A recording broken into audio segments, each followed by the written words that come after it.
Well, this morning, as we've already pointed out several times, we do live in a troubled and a difficult world. One of the sad things that we have rediscovered is that the issue of racism is alive and well in the United States of America. Some of us may have convinced ourselves that we dealt with that issue, but the reality is we have a lot more to go. And that has become one of the major themes for the work of the Council in the last year and a half. And one of the partners that we have found to work with us in this is the Center for Reconciliation. And so before I bring Elon up, let me just explain what this is named after Sister Ann Keith, who many of you know, for the Community and Faith Service Award. And this award has been given to the following people, and if you're here, please feel free to stand. Elizabeth Burke-Ryan, John Barry, Susan Abner, Ruby Katz, Kathleen McKinnon, Kathleen Taylor, Lieutenant Governor Elizabeth Roberts, Dr. Timothy Flanagan, and Michael Livora.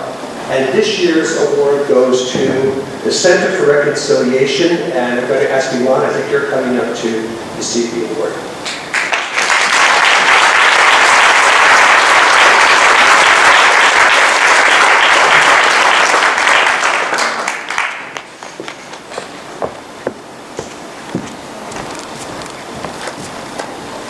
One of our guiding principles at the Council of Churches is to never do things alone if there is a partner out there or partners out there to do it with.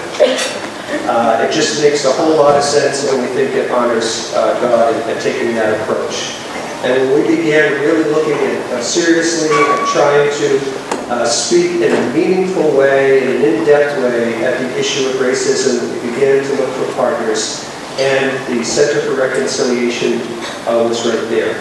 We have worked with the Episcopal Diocese since our very beginning, and so appreciate the work of the diocese, but this special work of the Center for Reconciliation has become so important.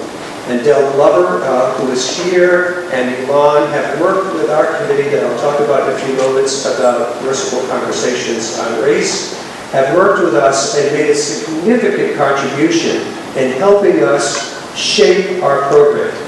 And we see the work that the center does and our work is complementary and supplementary to each other and working together. And we are so grateful for partners like this to come together and to work on serious issues like the issue of racism in our country. And so, Elon, it is with great joy and my honor on behalf of the Rhode Island State Council of Churches to award to the Center for Reconciliation the Sister Ann Keith Community and Faith Service Award for this year.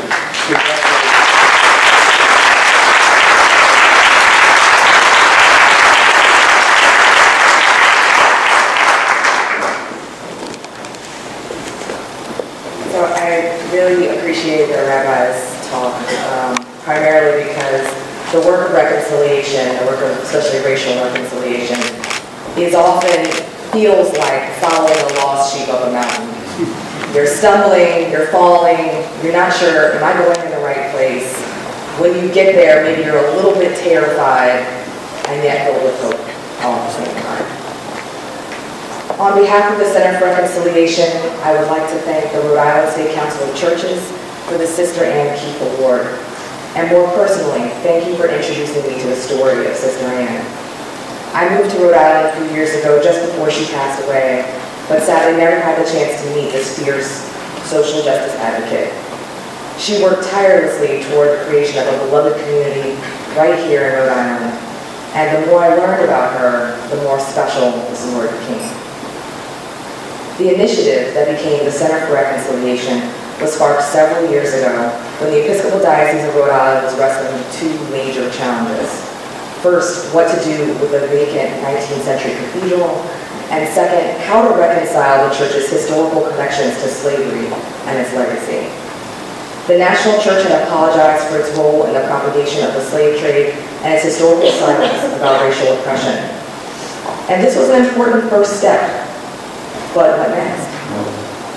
With the Center for Reconciliation, the Episcopal Diocese has begun to tackle its own role in the history of violence, oppression, and exclusion.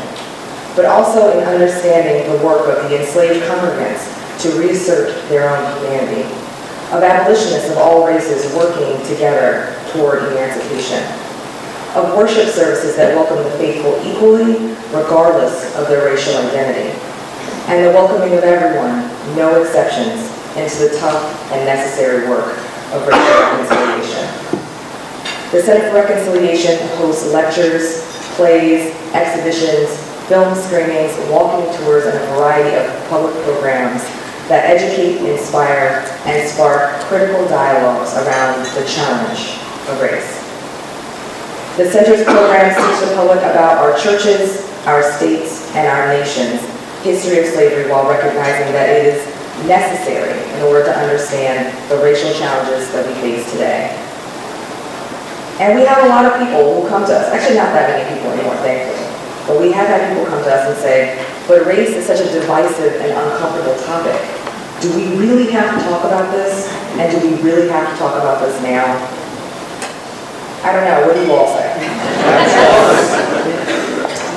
With political leaders and community members still confused over the primary impetus for the Civil War, white supremacists and neo-Nazis marching openly in the streets, school segregation at its highest level since Brown versus Board of Education, protests on college campus, and appeals for ethnic studies in our high schools, Black Lives Matter demanding an end to the killing of unarmed Black and brown men, women, and children, and the continual use of blackface and Indian costumes on Halloween.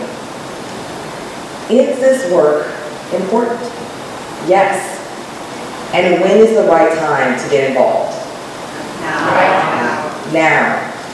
The Center for Reconciliation and our wonderful partners are all here to give you the knowledge, the vocabulary, and the skills to help you find your place in the work of racial reconciliation.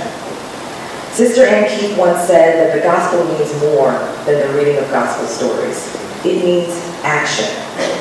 When she joined the Ancestors, she left a legacy of organizations and programs that continue to put the gospel teachings into action, and we are so proud to be working alongside those organizations.